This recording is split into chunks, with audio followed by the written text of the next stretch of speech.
Dear audience, আমি আজকে খুব ইম্পর্ট্যান্ট একটা জিনিস দেখাবো, বিশেষ করে যারা এক্সেলে কাজ করেন তাদের জন্য এটা অনেক বেশি হেল্পফুল হবে। বিশেষ করে যারা অফিস আদালতে কাজ করেন, বিভিন্ন অফিসে কাজ করেন, তাদের জন্য কিন্তু অনেক হেল্পফুল হবে। এখানে আমি একটা প্রবলেম সলভ করব, যেটা হচ্ছে আপনার চ্যাটজিপিটি দিয়ে, অথবা যেটাকে বলতে পারেন এআই, মানে হচ্ছে আর্টিফিশিয়াল ইন্টেলিজেন্ট। ওকে, আমরা আর্টিফিশিয়াল ইন্টেলিজেন্স দিয়ে আমরা একটা প্রবলেম সলভ করব। ফর এক্সাম্পল, আমি একটা এক্সেল ফাইল নিয়ে আমি বসে আছি, আপনাদের সামনে দেখছেন। তো আমার স্ক্রিনে আপনারা দেখতে পাচ্ছেন একটা এক্সেল ফাইল আছে, যেখানে আমি কিছু ডেটা ইনপুট করব, দেন হচ্ছে আমি সেটাকে ক্যালকুলেট করব। এখন ক্যালকুলেট করতে গেলে আমাদের আসলে সচরাচর প্লাস মাইনাস এগুলো আমরা সবাই জানি, কিন্তু যখন আমরা একটু অ্যাডভান্স লেভেলের কাজ করব তখন আমাদের একটু প্রবলেম হয়। আমরা যদি আমাদের কাছে বেসিক সেন্স না থাকে, বা যদি আমরা এক্সেল এত বেশি এক্সপার্ট না হই, সেক্ষেত্রে আমরা একটু প্রবলেমে পড়ে যাই। এখন প্রবলেমে পড়ে গেলে আপনি করবেনটা কি? প্রবলেমে পড়ে গেলে আপনাকে প্রবলেম থেকে উদ্ধার হতে হবে। এখন উদ্ধার হওয়ার জন্য আপনাকে ইমিডিয়েটলি কেউ আপনাকে হেল্প করতে পারবে না। আপনাকে হেল্প করতে পারবে একমাত্র আপনার এই যে অনলাইন বন্ধু যারা আছে। অনলাইন বন্ধু এখন হচ্ছে আমাদের এআই, মানে হচ্ছে আর্টিফিশিয়াল ইন্টেলিজেন্ট। তো আমরা ইন্টেলিজেন্টের এই যে চ্যাটজিপিটি, যেটা হচ্ছে বর্তমান সময়ের জন্য রেভলিউশন বলা যায়, সো আমরা চ্যাটজিপিটির হেল্প নিয়ে আমরা আমাদের প্রবলেমটা সলভ করবো। So let's get started. প্রথমে আমরা যে কাজটি করবো সেটা হচ্ছে আমরা একটা টেবল আমি একটা ড্র করেছি আর কি, জাস্ট আপনাদের দেখানোর জন্য। ফর এক্সাম্পল, আমি এটাতে ডেট দিলাম, তারপর হচ্ছে এটা আমি ইনভেস্টমেন্ট। ফর এক্সাম্পল, আমার ইনভেস্টমেন্ট হতে পারে হচ্ছে, মনে করুন 10,000 টাকা। 10,000 টাকা এটা হচ্ছে আমার ইনভেস্টমেন্ট। হ্যাঁ, এখন আমি চাচ্ছি হচ্ছে আমার ইনভেস্টমেন্ট যেটা আছে সেটা আমার যেই টোটাল ইনভেস্টমেন্ট আছে সেটার সাথে অটোমেটিক সেটা আপনার ইনভেস্টমেন্টে কাউন্ট হয়ে যাবে। এখন অটোমেটিক ইনভেস্টমেন্টে আপনার এটা ক্যালকুলেট করার জন্য যে ফর্মুলা আমাকে অ্যাড করতে হবে সেটা ডেফিনেটলি হচ্ছে সামেশন। একটা ফর্মুলা আমাকে এখানে অ্যাড করতে হবে। দ্যাট মিনস সেখানে যোগ করার একটা বিষয় আসতেছে, দ্যাটস ওয়াই সেখানে আমরা সামেশন একটি ফর্মুলা এখানে অ্যাড করবো। এখন সামেশন ফর্মুলা কীভাবে অ্যাড করবো, আপনারা যারা এক্সেলের টুকিটাকি কাজ জানেন তারা অবশ্যই জানেন, আর যারা জানেন না তারা অবশ্যই আমার এটি দেখতে পারেন।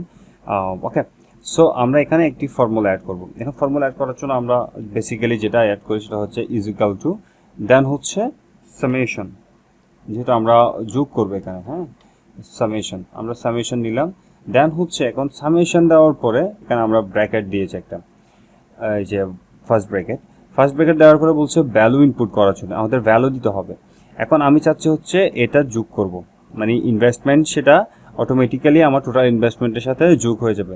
দ্যাট মিনস সোজা কথা হচ্ছে, আচ্ছা আমি আরেকটু ক্লিয়ার করে বলি, একটু পরে আমি ফর্মুলাটা অ্যাড করছি, না হলে আপনারা বুঝবেন না। এখানে আমার আরও ইনভেস্টমেন্ট আছে, মনে করেন আরেকটা ইনভেস্টমেন্ট হচ্ছে 17,000। তারপর একটা ইনভেস্টমেন্ট ধরুন হচ্ছে 5,000 বা 6,000। হ্যাঁ, এখন এই টোটাল ইনভেস্টমেন্ট আমি যখন ইনপুট করতেছি তখন কিন্তু আমার এটা বেসিক্যালি এখন 10,000, 17,000, 34, মনে করেন আমার হচ্ছে এখানে প্রায় 43,000 টাকার একটা ইনভেস্টমেন্ট হয়েছে। মনে করেন আমি আরেকটা ইনভেস্টমেন্ট দিব, যেহেতু এটা ভেজুয়াল, সো আমি 7,000 টাকার আরেকটা ইনভেস্টমেন্ট দিলাম। এখন আমার টোটাল ইনভেস্টমেন্ট কত গিয়ে দাঁড়ালো? মিনিমাম 50,000 টাকা। এখন 50,000 টাকা আমি কি ম্যানুয়ালি করব? না, এটা আমি ম্যানুয়ালি করব না, এটা আমি একদম অটোমেটেড করব। এখন অটোমেটেড করবার জন্য আমাকে যেই ফর্মুলা অ্যাড করতে হবে সেটা হচ্ছে সামেশন। এখন আমি যদি সামেশন অ্যাড করি তাহলে আপনারা বিষয়টা আরও ক্লিয়ারলি বুঝবেন। আরও মজার বিষয় হচ্ছে পরবর্তীতে আমরা যখন অ্যাড করব তখন সাথে সাথে আপনার এটা ক্যালকুলেট হয়ে যাবে, যেটা আমাকে ম্যানুয়ালি আর করতে হবে না। এখন আমি ম্যানুয়ালি মনে করুন যে আমি এটা সামেশন অ্যাড করছি, তারপর ফর্মুলার সাথে আমি এটা ড্র্যাগ করে দিব, অ্যান্ড তারপর হচ্ছে এটা অ্যাড হবে। ওকে, কিন্তু পরবর্তীতে এটা গিয়ে আর এটা অ্যাড করতে হবে না। আমি এটাতে ক্লিক করলাম, যেটা আপনারা করবেন। আমি ইজ ইকুয়াল টু সামেশন দিয়ে ব্র্যাকেট, মানে ব্র্যাকেট এটা দিতে হয় না, এটা এন্টার দিলে ব্র্যাকেট অটোমেটিক চলে আসে। ব্র্যাকেট দেওয়ার পরে আমরা যেটা অ্যাড করতে চাচ্ছি সেটার কলামে এসে এই রোতে আমরা অ্যাড করে দেব। এখন এই রোতে আমরা জাস্ট ক্লিক করবো একটা, এখানে ক্লিক করার পরে মনে করুন আমি ক্লিক করলাম। ক্লিক করে এখন জাস্ট যদি আমি ড্র্যাগ করে আমার যতটুকু দরকার আমি জাস্ট ড্র্যাগ করে আমি ততটুকু, আমি 100 পর্যন্ত বা 109 সামথিং নিলাম। নেওয়ার পরে এখানে আমি ব্র্যাকেট দিয়ে এটা আমি জাস্ট এন্টার করে দিলাম। এন্টার করে দেওয়ার সাথে সাথে, মানে ব্র্যাকেট দিয়ে এন্টার করলাম, এন্টার করে দেওয়ার সাথে সাথে আমরা এটা ক্যালকুলেট হয়ে গিয়েছে। আপনারা দেখতে পাচ্ছেন এখানে আমি সামেশন দিয়েছি, তারপর হচ্ছে AM3 ক্লোন AM109। এখন AM হচ্ছে এইটা হচ্ছে আমার কলাম নেম, আর এই যেটা 3 আছে সেটা হচ্ছে আমার সেল নাম্বার, এখানে আমার সেল নাম্বার হচ্ছে 3, আর এখানে হচ্ছে সেল নাম্বার 109, মানে আমি 109 নাম্বার পর্যন্ত নিয়েছি। এখান থেকে এটা হবে যোগ হয়ে যাবে, এখানে যা আমি ইনপুট দিব সরাসরি এই গড়েটাতে আপনার যোগ করে দেখাবে।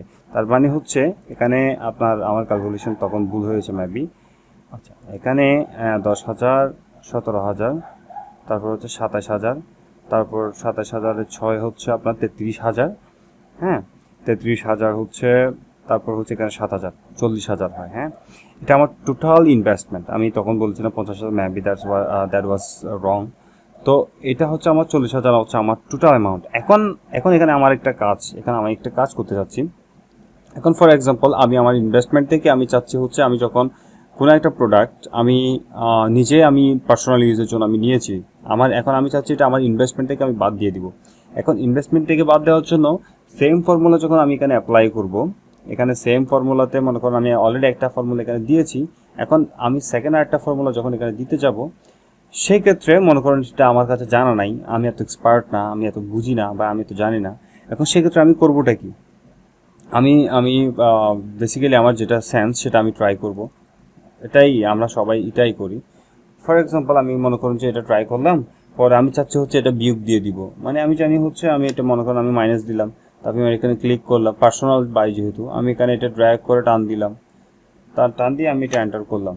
এখন মনে করুন আমি প্রথম রো আমি মনে করেন আমি হচ্ছে একটা প্যান্ট কিনলাম, প্যান্টের দাম হচ্ছে 500 টাকা। এখন আমি এটা বাইরে এন্টার করলাম, এন্টার করার পরে 500 টাকা এখান থেকে মাইনাস হয়ে গেল। পরবর্তীতে মনে করেন আমি আর একটা প্রোডাক্ট টি শার্ট কিনলাম যেটার দাম হচ্ছে 600 টাকা, আমি এটা এন্টার করলাম। এখন আমি 500 টাকা যখন এন্টার করছি তখন সেটা মাইনাস হয়েছে ঠিকঠাক, কিন্তু যখন আমি পরের যে প্রোডাক্টটি নিয়েছি পার্সোনাল বাই, মানে আমি পার্সোনাল হিসেবে নিয়েছি, কিন্তু পরের 600 টাকা কিন্তু আপনার এখান থেকে মাইনাস হয় নাই। এটার রিজন হচ্ছে এখানে আমি যে ফর্মুলাটা দিয়েছি সেটা অনলি ফর ক্যালকুলেট করছে হচ্ছে প্রথমে যেটা মাইনাস দিয়ে আমি AO3 অনলি ফর আমার এই কলামটা কাজ করছে, মানে এই কলামের এই সেলটা কাজ করছে, কিন্তু পরের যে সেলটি আছে 4 AO4 এটা কিন্তু কাজ করছে না। এখন এটি কাজ করছে না, রিজন আছে। এটার কাজ করছে না হচ্ছে এটা এভাবে দেওয়া যাবে না, এখানে হচ্ছে আমাকে লিখতে হবে, এখানে সামিশন দিয়ে লিখতে হবে, কিন্তু আমি সেটা করব না। এখানে আমি করব হচ্ছে আমি এটাকে চ্যাটজিপিটিকে বলবো যে আমি এভাবে লিখেছি, এটা কাজ হচ্ছে না, এখন তুমি আমাকে এখানে কারেক্ট ফর্মুলাটা আমাকে দাও। এখন আমি মনে করুন এটা লিখলাম আর কি, হ্যাঁ এটা লিখে এখানে কারেক্ট ফর্মুলা আসা নাই, সেজন্য আমি এটাকে কপি করব, আমি আরও ভ্যারিয়েশন দিব, বাট আমি এখানে এটা কপি করে বলবো প্লিজ রাইট কারেক্ট ফর্মুলা। ওকে, দেন আপনার এটা আমি দিলাম, দেন আমি বলছি তুমি আমাকে এটা কারেক্ট ফর্মুলাটা লিখে দাও। এখন সে লেখা শুরু করতেছে। ওকে, এখন সে কিন্তু আমাকে কারেক্ট ফর্মুলাটা লিখে দিয়েছে, এটাই হচ্ছে আমার কারেক্ট ফর্মুলা। আমি এটা কপি করলাম। এখন আপনারা একটা জিনিস খেয়াল করুন, আমি এটা লেখার পরে কিন্তু আমি যখন এন্টার করব এটা কিন্তু কাজ করে নাই, এটা কিন্তু কাজ করছে না। আমি পরবর্তীতে যদি আরও দিই তাহলে সে কিন্তু কাজ করতেছে না, মানে হচ্ছে আমি যে ফর্মুলাটা আগে অ্যাপ্লাই করেছি সেটা ইনভ্যালিড ফর্মুলা। এখন আমি চ্যাটজিপিটির হেল্প নিয়ে আমি কিন্তু একটা দারুণ একটা ফর্মুলা জেনারেট করেছি। এখন আমি এটাকে এখানে পেস্ট করব, দেন আমি এখানে এন্টার করব। এখন দেখুন এটা আমি এখানে ডিলিট করি, তাহলে আপনারা বুঝতে পারবেন আসলে বিষয়টা কাজ করছে কিনা। ঠিক আছে, আচ্ছা আমার টোটাল ইনভেস্টমেন্টটা কিন্তু ঠিকঠাক আছে। এখন পরে আমি যখন মনে করুন যে 500 টাকা প্যান্ট নিলাম, তারপর হচ্ছে এটা মাইনাস হয়ে যাচ্ছে অটোমেটিক, তারপর হচ্ছে 600 টাকার একটা টি শার্ট নিলাম, সেটাও মাইনাস হয়ে গেল। পরবর্তীতে মনে করুন আমি আরেকটা টি শার্ট নিলাম, হ্যাঁ যেটার দাম হচ্ছে মনে করুন হচ্ছে 400 টাকা। এটাই হচ্ছে আপনার ফর্মুলার ম্যাজিক, অ্যান্ড এটার ম্যাজিকটাকে আরও আপনার সুন্দর করে তুলেছে হচ্ছে চ্যাটজিপিটি। কারণ আমি এটা আসলে আমি জানতাম না, আমার যে ফর্মুলাটা ভুল হয়েছে সেটা আমি জানি, কিন্তু আমি সেটার অ্যাকচুয়াল ফর্মুলা যেটা কারেক্ট ফর্মুলা সেটা কিন্তু আমি জানতাম না। দ্যাটস ওয়াই আমি ভুল ফর্মুলা দিয়ে আমি অ্যাপ্লাই করেছি, আমার সময় নষ্ট হয়েছে। আসলে এই জিনিসটা সময় নষ্ট, মানে এই সময় নষ্ট ব্যাপারটা কিন্তু অনেক ইম্পর্ট্যান্ট, বিশেষ করে যখন আমরা কাজ করতে যাই তখন আমাদের অনেক টাইম কিল হয়ে যায়। এখন আমি এই জাস্ট একটা ট্রিক অ্যাপ্লাই করেছি, যেটা হচ্ছে চ্যাটজিপিটিতে। চ্যাটজিপিটিকে আমি এখানে ইউজ করেছি, দেন আমাকে একটা সে ভালো রেজাল্ট দিয়েছে। এখন আমার বিষয়টা আরও ক্লিয়ার হয়ে গেছে। এখন হচ্ছে আমার খুব কুইকলি আমি জাস্ট কাজটা করে ফেলেছি। এখন হচ্ছে আমি এদিকে ইনভেস্টমেন্ট দেওয়ার সাথে সাথে আপনার একটা জিনিস খেয়াল করুন, আমি নতুন একটা ইনভেস্টমেন্ট দিলাম, ওইটা আমি অবশ্য দেখাই নাই শুরুতে। তারপর মনে করুন আমি একটা নতুন ইনভেস্টমেন্ট আমি করছি আর কি। এখানে আমি ইনভেস্টমেন্ট করলাম হচ্ছে আবার যে 6,000 টাকা। আচ্ছা, 6,000, এটা কিন্তু অটোমেটিক্যালি আপনি এখানে ক্যালকুলেট হয়ে যাবে, দেখতে পাচ্ছেন? এই যে আমি এখানে নতুন ইনভেস্টমেন্ট যেটা করে 6,000 টাকা, সেটা অটোমেটিক এখানে ক্যালকুলেট হয়ে যাচ্ছে। এখানে আমার ক্যালকুলেশন হয়ে 44,500 টাকা হয়ে গিয়েছে। This is the magic. Okay, so আমরা এভাবে খুব ইজিলি আসলে বিষয়টা করতে পেরেছি। আই হোপ আপনারা খুব খুব মজা পেয়েছেন বিষয়টিতে। বিশেষ করে যারা ফর্মুলা নিয়ে খুব বেশি টেনশনে থাকেন, তারা অবশ্যই চ্যাটজিপিটি হেল্প নিতে পারেন। কিন্তু এখানে চ্যাটজিপিটি হচ্ছে অ্যাকুরেট, আপনারা প্রম্পটটা রেডি করে দিবেন। মানে চ্যাটজিপিটিকে বলতে হবে সে যেন বুঝে, সে কিন্তু আপনার হিউম্যান ল্যাঙ্গুয়েজ কিন্তু খুব ভালো বুঝে। সো আপনাকে খুব ভালোভাবে বুঝিয়ে বলতে হবে। আপনি যদি ভালোভাবে বুঝাতে না পারেন, সে আপনাকে ভুলভাল আনসার দিবে, যেটার আপনার হচ্ছে ইনভ্যালিড আনসার হয়ে যাবে, যেটা আপনি আসলে কাজে লাগাতে পারবেন না আর কি। হ্যাঁ, তো প্রম্পট লেখার সময় অবশ্যই কারেক্টটা দেওয়ার চেষ্টা করবেন, বুঝিয়ে লেখার চেষ্টা করবেন। ওকে, সো আমার ভিডিওটি যদি ভালো লাগে অবশ্যই সাবস্ক্রাইব করবেন, আর ফ্রেন্ডদের সাথে বেশি করে শেয়ার করবেন। সো আজকে পর্যন্ত, till then, take care, good by.